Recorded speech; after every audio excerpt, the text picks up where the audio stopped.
Hello,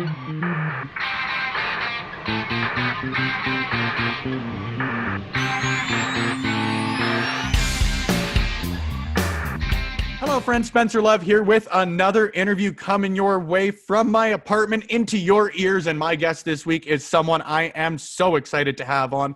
I know I say it often, but I am very lucky to speak to a number of people that I've wanted to interview for years. And that's the case again today. LuFisto joining me on the show. I use the word legend sparingly, but a Canadian wrestling legend in this podcaster's humble opinion. It's so cool to have you on here. Thank you so much for taking the time. How are you doing? Thank you. Thank you so much for having me. I'm good. From my apartment too. As we all are, man. But again, it's great to have you on here. It's kind of nice that you sort of know everybody's in their apartment right now, because at the very least they read your emails when you send them out. But thank you once again. Oddly enough, the only time I've ever had the opportunity to watch you wrestle live was about a year ago now. We're recording this in September. But you were at the Summit last year, which was one of the coolest events I've ever had the opportunity to get out and see. The first opportunity that I've had to go out to watch an all-female show. So maybe give me your thoughts on the show itself. And then I wanted to ask you just sort of the differences that you see between working in all-female promotions versus working sort of a traditional all-gender wrestling show. I'm going to start with the second part of your question. The big difference is that the fans are so committed when it comes to women's wrestling fans. Usually when they love women's wrestling, sometimes they'll just love women's wrestling. They don't even watch male wrestling. They study women's wrestling. They're big fans. Most of them are collectors. They'll collect all the DVDs, all the pictures. They're really, really dedicated. If I could make a comparison, like to compare two things that I know, deathmatch fans and women's wrestling match are really, they're so passionate about it. These are two things that you either really, really love or you really, really hate. But when you do love it, it's huge. And it's been so similar when it comes to both of them. So that would be the main difference. I'm not saying the ones that watch everything are not passionate, but there's that little edge more that they will go all the way. The more into the niche you get, it seems like the more passionate you get with everything, whether you're like an NHL versus like an AJHL hockey fan. It seems the deeper you get, the bigger your heart gets for it, right? Yeah, and you will defend it, and you'll stand up for it if somebody's talking crap about it. Yeah. So that's one thing that's really, really nice about women wrestling super fans. Yeah. And when it comes to the Summit, it was really cool to have three promotions coming together: Femme Fatale, Shimmer, and Rise, and on Canadian soil. There's a lot of women. They will come to wrestle for Femme Fatale, which is mostly now in Ottawa because they use the C4 Wrestling venue. Yeah. But it's nice for all the women's wrestling fans that they see people coming from from Ohio, from Sacramento, from Las Vegas, all under one roof. And the thing that happened at this show, and I was not expecting, I was like, and it's me being kind of negative Nancy, I guess. I was like, oh, they're tired of me, Toronto. They've seen me before. They won't be really excited or whatever. And I don't know why I thought that, because honestly, Toronto is one of the places that give me so much love, and that's since the beginning. Maybe it's because I got rid of the Ontario Commission. But I have so much love from the fans in Ontario in general. So I'm in this match with your leader Melissa and Priscilla Kelly and Allison Kay, and I'm they're big stars. Everybody knows them, on TV and stuff. So I was like, it's gonna be cool, but they're like, oh, you're coming out at the end. I'm like, no, I should not. You have the NWA Women's Champion. She should be the main thing. And Melissa was champion and everything. I was like, oh, what a terrible idea. What a terrible idea. And it's like, yeah, I'm going to go out and whatever. Yeah. But as soon as I crossed, the curtain, It was so loud. I It's felt the nuts. building was shaking. Yeah. And I have to stop. If you watch the video of the match, I get out and I have to stop to kind of realize, wow, what the hell is going on? Like, the Yeah. reaction was out of this world. And like, I felt like I was at Madison Square Garden. Well, there's so few like isolated clips from the summit that are out there, which is such a huge benefit because like obviously you get to watch a ton of the full matches, but like one of the only isolated clips that you can find is your entrance. And same sort of thing is like I just bought a puppy a few months ago, and every time I played it when I was sort of like, okay, I need to hear this again. It scared the shit out of them because, like you said, like everybody just loved you, and that has to be so cool for you. Not only to get that, not only to be part of an all-women show, but like especially like you say, when in your early days of your career, like you were quite literally the only woman on the card for the most part. Pretty much, it still happens sometimes. But yeah, and not only the reaction was so loud, but they all stood up. Yeah. Like I had a standing ovation just opening up the curtains. That's like, whoa. And like Kobashi when he was wrestling Joe. I know. And that happened to me. It's funny, I was talking to actually no, I was posting about stories on my Patreon, and I was talking about same thing happened to me when I wrestled at Pro Wrestling Guerrilla once. And I'm going there and I'm against Candice LeRae and I'm like, man, they're not going to know me, you know, California, West or whatever. I don't know if I was still, no, I was not the CCW Iron Man champion, but they knew about it. And the same thing happened. Like I opened the curtains thinking nobody will know me. It's like, girl from the other side of the country, up north. And they all stand up and I have a standing ovation right from the start. And I'm like, oh, that's not good. I'm supposed to be the heel. I was like, I'm happy, but that's not good. Call it in the ring. Call it in the ring. Man, that's so cool to hear. Yeah. And one of the things that I sort of noticed when I was watching you in that match specifically was everybody you wrestled, like very different styles between Priscilla and Melissa and Allison Kay. But man, like you made them look like $1,000,000. And is that something you take like a lot of pride in yourself? Is that something that like, it's a weird way to put it, but I've never been in the ring myself. Is that something that you can like really consciously work on, or how did that sort of come about to be a point of pride for you? There's a lot of wrestlers that are really good to go out there and do their thing and look great. But there's a few you can call journeyman, journeywoman, which are gonna go in there with anybody, any level of experience, and they'll be able to get the best match out of this person.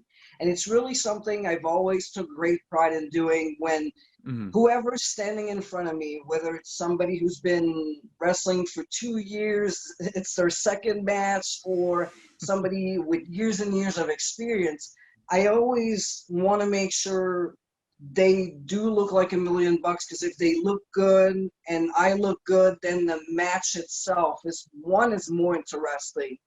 Two is I prefer that kind of fighting spirit and going back and forth to get the fans like really into the match. I don't want them to go like, oh, it's one-sided, it's kind of boring. Someone's getting their ass kicked. I want to create you know, that roller coaster of emotions. It's always been really important for me. So I've always worked in a way where I ask, okay, what do you do good? What you're not comfortable with? And then you work with the strength and weaknesses of your opponents, and you do the same with yours. You elevate what you're good at, and you try to hide what you're not good at. I used to be doing like a lot of high flying. I don't anymore because I feel I look way better in with my brawling style. I'm somebody who's really intense, and it's something that you see in women's wrestling, but to the point where you're like, the intensity is so close to sheer violence that you're like kind of not knowing where's the line. And I like to play with that. And it's one of the things that always happens when I wrestled with somebody new. And Priscilla Kelly was one of them when we had a one-on-one. She's like, oh, I thought you were going to kill me, but I didn't feel it. So like, that's the idea. But that's great to hear, man. I do take great pride in. I just want to have the best match out there, and it's something some veterans told me that's like you kind of it's not too good to do that because sometimes the other person's going to look better than you do, and it kind of not that it downplays your role, but people don't usually understand how it works, like, because you'll have the veteran that's in the match who's going to set up the match, think about everything, place everything accordingly so the story in the match is perfect. But the other person's going to look so good that they're going to say, wow, she did a great job. And then the other one's like, well, I did everything else, but I'm still here. But it's the beauty of wrestling. If you make them believe that, you know, they were like so into the match, then I love being in ring general, definitely. And yeah, like I said, I always take good pride in making my opponent look great and make sure that the fans go home and say, wow, that was a hell of a match. Not, oh, she was great or she was great. That match was so good. They usually don't even remember who won. That match was good from bell to bell. Is that a bit of a culture, I guess, that you had to change for yourself? Because I know you've mentioned in the past, you know, even when it came to your first match, like someone's literally throwing water on your gear before you enter the ring. You have to change the entire thing on the fly. So it seems like that's a bit contradictory to the sort of way that you were brought up in professional wrestling. Yeah, and I would say it's probably one of the main reasons why I'm so protective of who I wrestle and the younger girls, especially. Because when I started, I feel like I didn't have that wrestling mom. I didn't have that protection. I didn't have that somebody I could go to and ask for advice. And I learn a lot by making mistakes. And I'm trying to avoid that as much as I can for people who are starting, or I'm trying to give them what I feel was really lacking in my career. Okay. I really wish I had that person who would like, you can't say that because you can't do that because, and then explain. Usually you make the mistakes and then they call you a piece of shit and you're like, what did I do? What did I do wrong? Please I didn't mean explain. to. I don't know. So please explain so I can learn and get better. And yeah, it was a lot of trials and errors when it comes to my career. And then, you know, by learning on the fly and becoming older and becoming smarter, then you kind of get it. But I feel it took a lot longer for me than somebody today because there's so many resources now that they can go to and ask for advice. And there's great schools everywhere. So yeah, definitely something that I wish I had. And that's why I think I'm really focused on making sure that they do have those tools that I feel I was lacking. Yeah. Did you find that started to change at a point? Like, in my opinion, you know, you bring it up yourself, even that there's a lot of great schools out there. The culture has sort of shifted away from that. Was there a point that you found that it like had okay, now is when we sort of see the schism and everything, or has it just been more of a gradual process? It's a gradual process. I think with people starting to kind of wanting to protect the new generation so they don't leave, instead of if you talk to older people like me, we were all like beat up to see how tough we were, if we were mentally strong enough to deal with everything in wrestling. And I mean, that was the way it was, and it's fine. It's a lot of, there's a school that's they still go and teach that way, like to make you strong and see if you can take it, the physical abuse, the mental abuse, the everything. It makes you a stronger person, but I know a lot of people quit that could have been so good because they could not take this way of teaching. Now I feel it's more, with the years, it went from let's see how tough you are to like a more of a teaching process, like you would learn jujitsu or karate, and like really taking the student and treating them as a student and teach them and explain what's wrong and correct what's wrong. And I feel it really went from, you know, get beat up real bad and see if you're tough enough for this, to a teaching process. And so, but it went like really slowly. And you saw that appearing with people giving more seminars, school opening up, more women getting into the business. So that way you had to deal with men and women working together, learning together. So it was different. I was the only girl in the school. I was the only girl, like you said, like on the card usually. Yeah. And when I was doing intergender wrestling, it was because I had no other girls and I really wanted to be a wrestler. But with the wrestling community back then, it was seen like, oh, she's hard to deal with. She has a bad attitude. She shouldn't be asking to work the guys. You can't do that. Like they didn't see intergender wrestling after we see it today. Today, it's more like two athletes working together, more like two stunt men working together. But back then it was something like bad. Like people, like some people thought like I just had a big head for wanting to wrestle the guys. And I'm like, well, there's no other girls. What do you want me to do? It's wrestle the guys or nothing. Opponents. Yeah. And to get better in wrestling, the best way to get better is to wrestle with people who are better than you. So that way you learn on the fly and you're in the ring and you see what they do and you just learn every single match you do. I still feel that I still have things to learn because every match is different. Every opponent is different. They come from a different background. You're always going to learn. And once you think you know everything, maybe it's time to quit. So I always feel like there's something more I can do. And like for the longest time I couldn't do like best of DVDs because I would always find that one thing's like, oh, that sucked. I can't release that. And then people are like, oh, no, that match was great. I'm like, oh, yeah, but I didn't pin her right. Or this shot was not good. Just insert like a tape glitch or something like that there. Yeah. Well, in the days of VHS, it was possible. But well, young kids are like, what is VHS? Like, you don't want to know. So I mentioned I work for that hockey team. We ran into a kid who is younger than the team I work for, admittedly, but he was talking to his friend and he mentioned something silly about like what the save icon is on a computer. And like, oh man, we're at the point where like people don't understand what that means. Like we're all old. Don't get me wrong on that. Well, I always say we're not old, we're experienced. I like that. I'm going to take that from you. I wanted to ask then, because it sounds like it's an odd way to put it, but like, did you get any heat for going up against the OAC when you did for the right to fight against men? Because you would sort of think by today's standards, people would really support that, get behind it. But it sounds like that was a bit of the opposite case for you.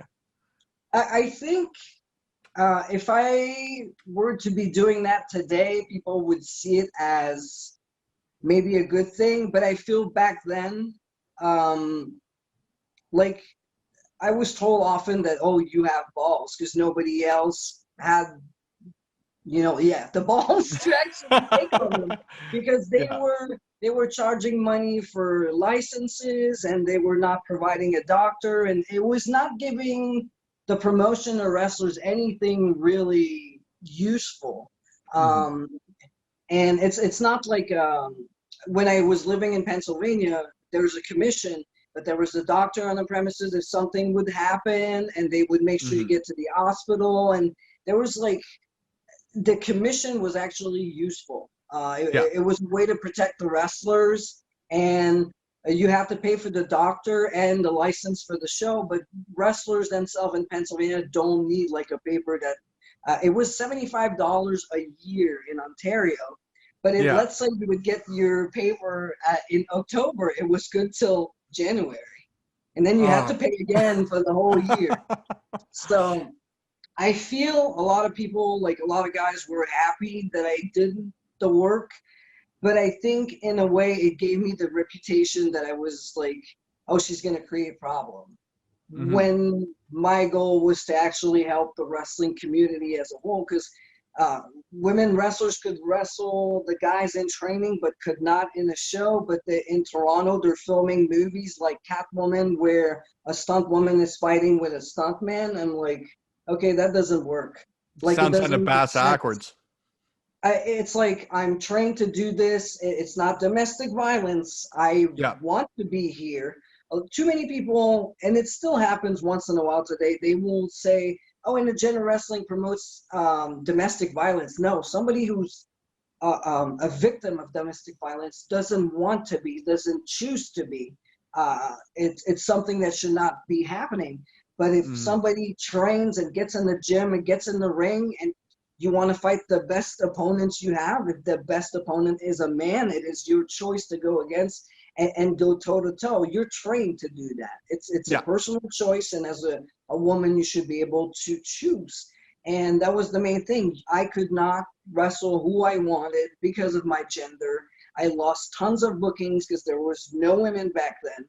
So yeah, it took me 3 years and a half, almost 4 years to actually, my main thing was to remove the law that stated that men and women cannot be in the ring. But when the whole, I don't know, the committee or the court or whatever started to look into it, they're like, nah, and everything, like the wrestling as a whole was removed from the commission. I was going to say, there's way more useless stuff in here than we thought. We're paying for that. You've mentioned before in interviews that you sort of got into not only intergender, but like hardcore wrestling, deathmatch wrestling as, again, opportunities to provide them for more women in professional wrestling. Do you think if you were to break in today, you would still be getting into that? Because there are, at least on the surface, I should say, there are those opportunities for a lot of women today? I don't know if I would do it because I enjoy wrestling, just the wrestling part so much, and I feel a lot more fulfilled having a great wrestling match than, you know, using weapons and stuff.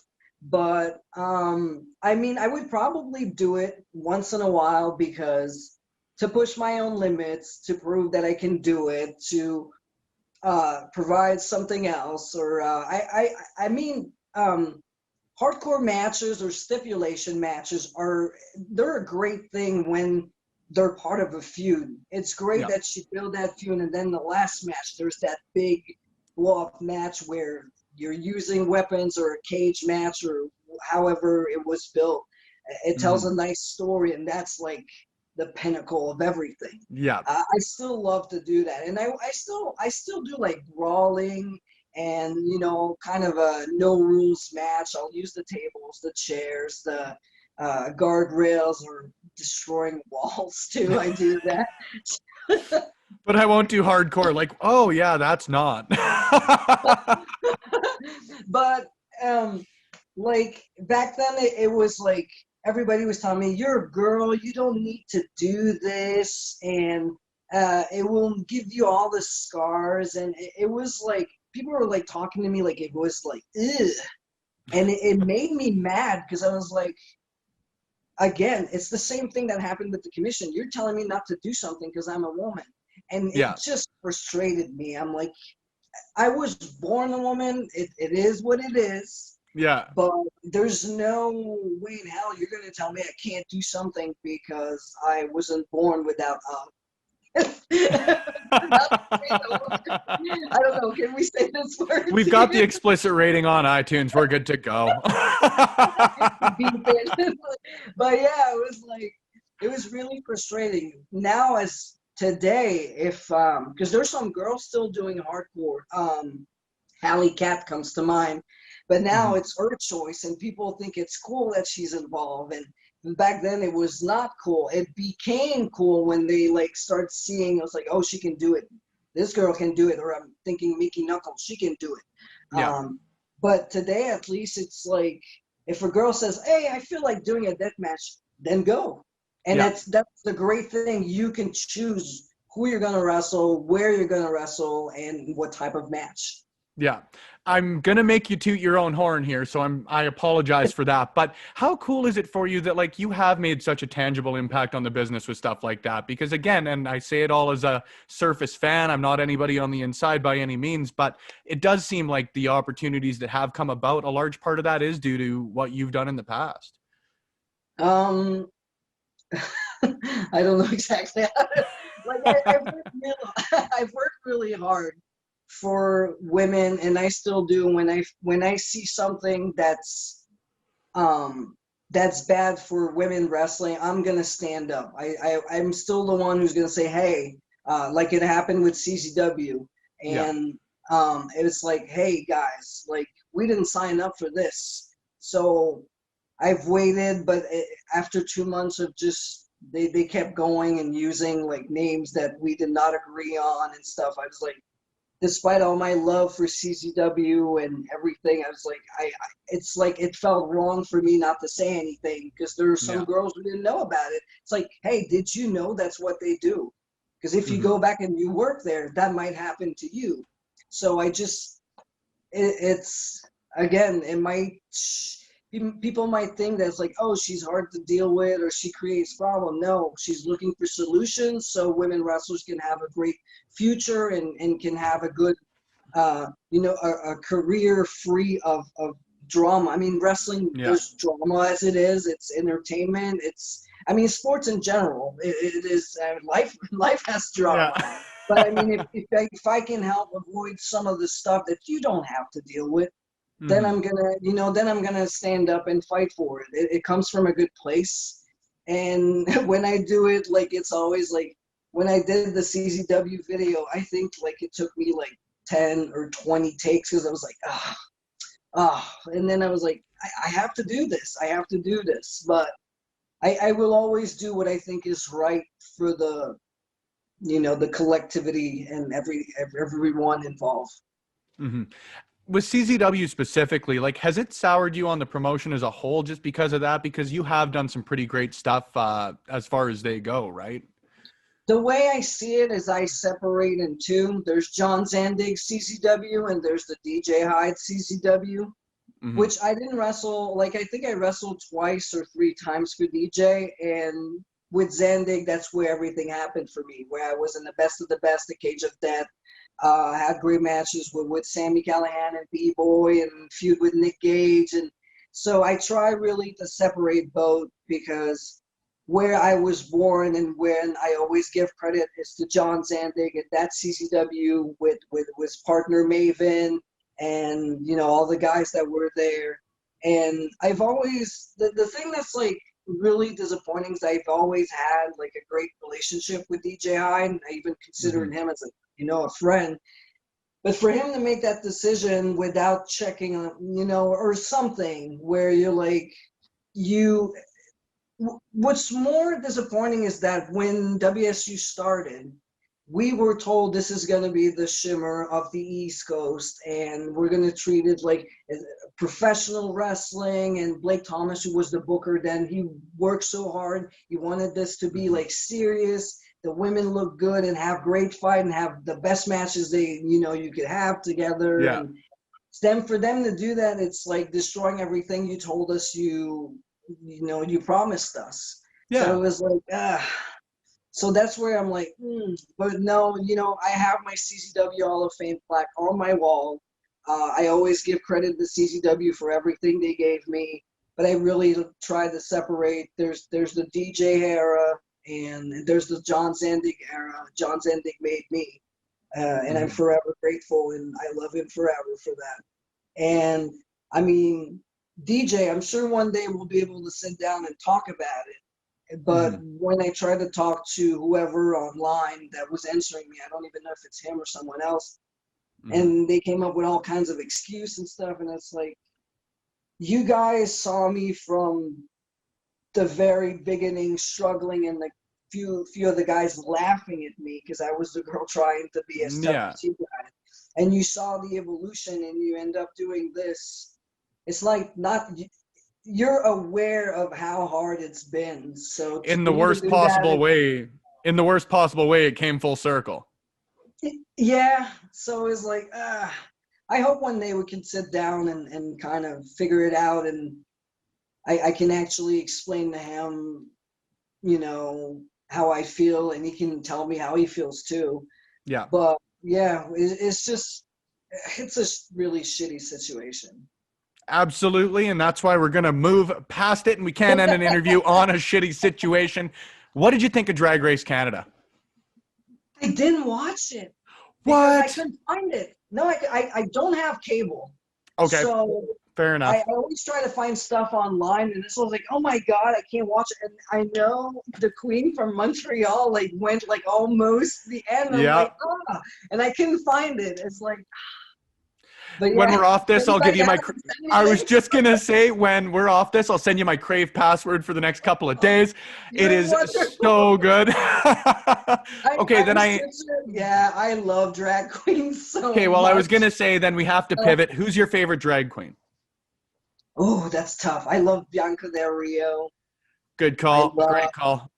Oh, I love Sasha Velour. From the last like All-Star, Shea Coulee. She's gorgeous. See, my girlfriend only got me into Drag Race 4 or 5 years ago, so I'm still doing a lot of catch up. So that was like my first Shea Coulee experience.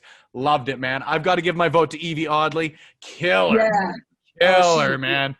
Like weird in all the right ways. Miss Vanjie. Miss Vanjie. My girlfriend is going to be a huge fan of yours as far as that goes, man. I have to plead the fifth as far as Vanjie love goes, but you've got a fan of my girlfriend, man. LuFisto, thank you so much, man. This has been an absolute blast getting the opportunity to get to chat with you. It really, really means a lot that you took the time. As I mentioned off the bat, I want to leave the last part of the show for you to plug wherever people can find you online, on professional wrestling platforms, wherever it may be. The floor is yours, friend. Well, right now there's no wrestling due to COVID, so hopefully you'll see me back in the ring really soon. But right now you can see a lot of stuff from my website, LuFisto.com. From there you have access to my Instagram, Wounded at LuFisto. It's at LuFisto on Twitter, patreon.com/LuFisto. There's matches that I put there. There's tons of like pictures and stories and no nudes, I'm sorry. No, I want to be specific. It's wrestling related stuff, music, coffee, lots of cat stuff. But yeah, if you can't remember all this, just go on LuFisto.com. It's pretty complete. All the links are there, and you can access my YouTube channel. I put matches there once in a while and stuff, so you can at least see me like somewhat live. Well, I highly suggest doing so, man, because any opportunity I've had to watch you wrestle, whether it was at the Summit, whether it's online, in any one of the random matches I've had the chance to do, it's always a pleasure. You're a personal favorite of mine. You're a Canadian wrestling legend. I said it off the bat, and I'll say it again. Thank you once again. I really appreciate the time. Thank you so much. Anytime at all. And thank you guys for tuning in on this interview on Love Wrestling. I rebranded and I always forget that. On Love Wrestling. Thanks for tuning in for another interview with Spencer Love. Stay tuned for the next one, friends.